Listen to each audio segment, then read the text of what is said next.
Hey guys, Thunder E here, and the king is back. I'm talking about the ROG Phone 3, and welcome to my review of this device. As we've been waiting for this device, this thing is a behemoth of a gaming device, and you know we love gaming devices on this channel. So the ROG Phone 3 packs in a lot of features, and when you look at it just side by side to the ROG Phone 2, it looks kind of similar except for a few design accents and of course the camera array at the back. Plus the ROG Phone 2 does have a headphone jack. The ROG Phone 3 does not have a headphone jack. But the cameras are nice, 64 megapixels, 8K recording. We'll get to that because we care about what's under the hood. And under the hood, we have a Snapdragon 865 Plus processor. Yes, plus, the new one that Qualcomm just mentioned, which means better performance than the 865. And it's also coupled with up to 16 gigabytes of RAM, which is what I have in this device. It starts from 8, it moves all the way to 16. Now, this is also coupled with 512 gigabytes of storage and max, which is what I also have. And we have a 6,000 milliamp battery. And you're going, wow. How long does that take to charge? Well, an hour and 45 minutes or so. And that's using the 30-watt charger that comes with it. And I will say this though, it takes about an hour and maybe 10 minutes to charge all the way to about 89, 90%. So the last 10% really trickle charges you on this device, just something that happens. But anyway, besides that, what else do we have in this device? The display, 6.59 inches. It's not a 60, it's not a 90. It's not a 120, it's a 144 hertz display, which is amazing. Plus, that's coupled with 270 hertz touch sampling, which means smoother actions while you're gaming, just your thumb is sliding around on the screen. And we'll see how that performs. It's also a pretty bright display, and we've got stereo speakers. So without wasting any more time, let's take a quick look at some of the games we'll be discussing as we discuss this device. So some quick gameplay clips for you.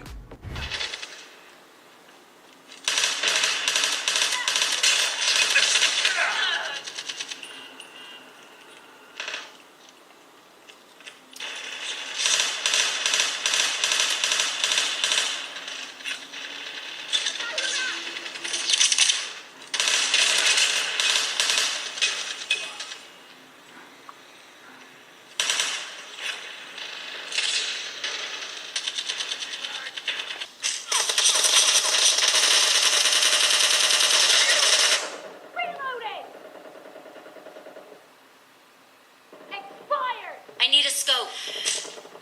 Killing spree for the red team! Clear!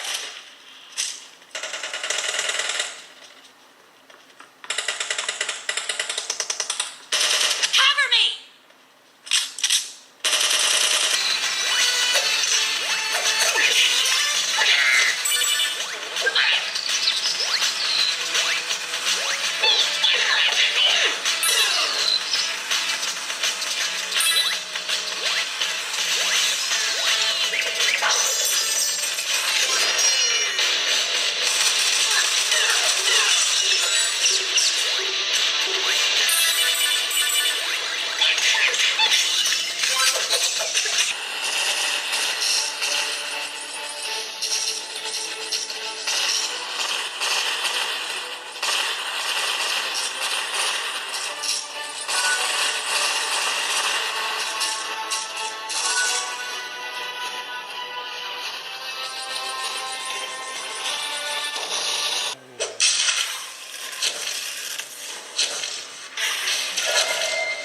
And you stay alive long enough, you get to rate this.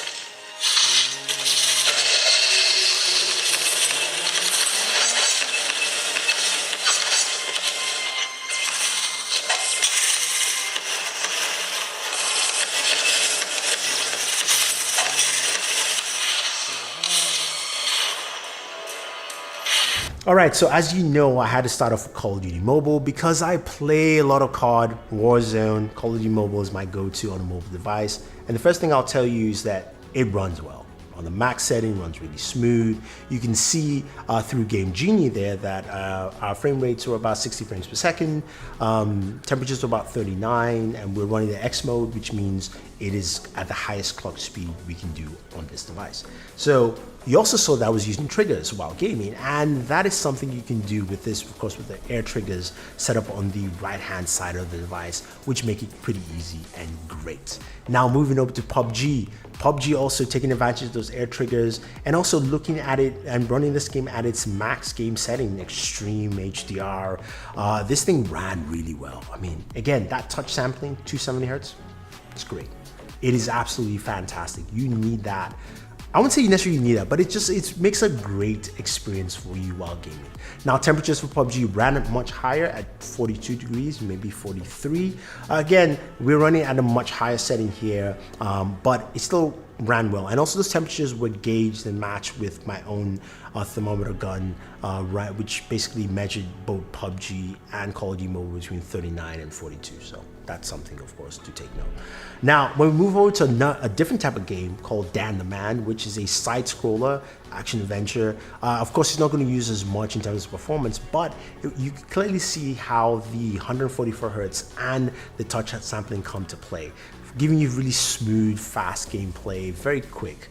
But you're saying Thunder E, that's great. What about games that hit 120 frames per second, 144? Well, I've got a few for you.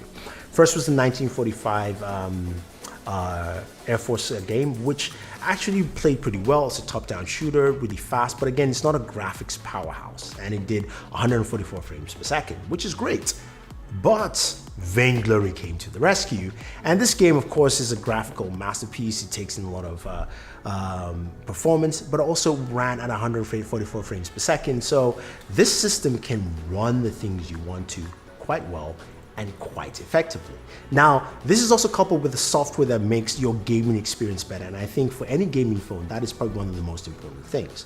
So one of the first softwares you always want to check out is the Game Crate. Game Crate is a piece of software that allows you to go through your game library, and that's something that's normal, but you can launch your games directly. You can also set up scenarios for your game, so you can clean the memory, you can set up the performance you want that game to run at, the display, touch sensitivity, refresh rate, all those things. You go for every single game you want to, so you could do that. But you also have your console section where you can go into X mode or turn off X mode, and X mode basically overclocks your CPU, or basically max out your CPU clock speed. You can clean out your RAM, you can change your fan speed for the fan that you use while gaming, also the lighting effects and all that stuff. And speaking of that fan, we've got a fan that comes with the ROG Phone 3, which came with the ROG Phone 2 as well. Now, that's pretty cool because you can connect it to the side USB ports. The device has two USB ports, one on the side, one on the bottom, and another one on the side. And that USB port connects to give you an external fan to cool your system. I will say the fan was able to drop temperatures about 3 or 4 degrees, but I was a bit disappointed it didn't drop temperatures as much as I experienced with the ROG Phone 2. So that's a little bit of a bummer, but I think that's something that'd be changed with changing the fan revolutions, and that's pretty much that. But with the fan, you do have an extra headphone jack, which is missing on this device, so you do have the ability to use headphones if you're using the fan of the ROG Phone 3. Now, the other piece of software is the Game Genie, and the reason I like the Game Genie is because this allows you to go and customize your software while you're gaming. So it allows you to see, of course, things like your frames per second, your temperatures, but you can go in and customize your air triggers. And the air triggers are really important because we use them for games like PUBG and Call of Duty Mobile, and it's easy to actually set those up. You can customize macros, you can record gameplay, you can clip gameplay. There's so many things you can do directly by just swiping from left to right with that. So a lot of those features work well, and I'm really impressed. But you're going, Thunder E, what about audio? We heard gameplay audio was good, but how are the speakers? Well, take a quick listen.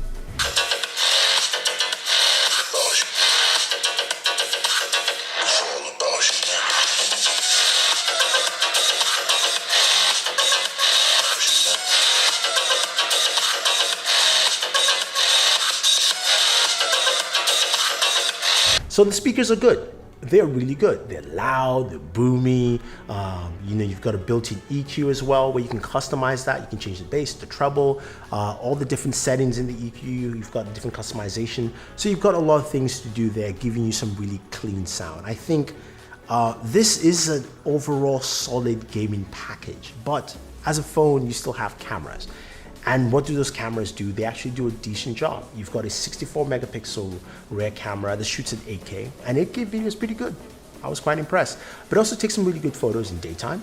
Also takes some really good portrait photos with the rear camera as well, and also takes some decent nighttime photos as well. So you've got an array there, and the front-facing camera at 32 megapixels does a good job in capturing really solid photos and also doing some good portrait shots as well. So as a gaming phone, this is like a good bang for your buck all around in terms of just performance and also extra features. The 144 Hz display is really nice, really smooth motion while just running around the OS. You can set it on 144, you can drop it down to 60. You can set it at auto, so it actually just maximizes your battery life. And battery life on this is really nice.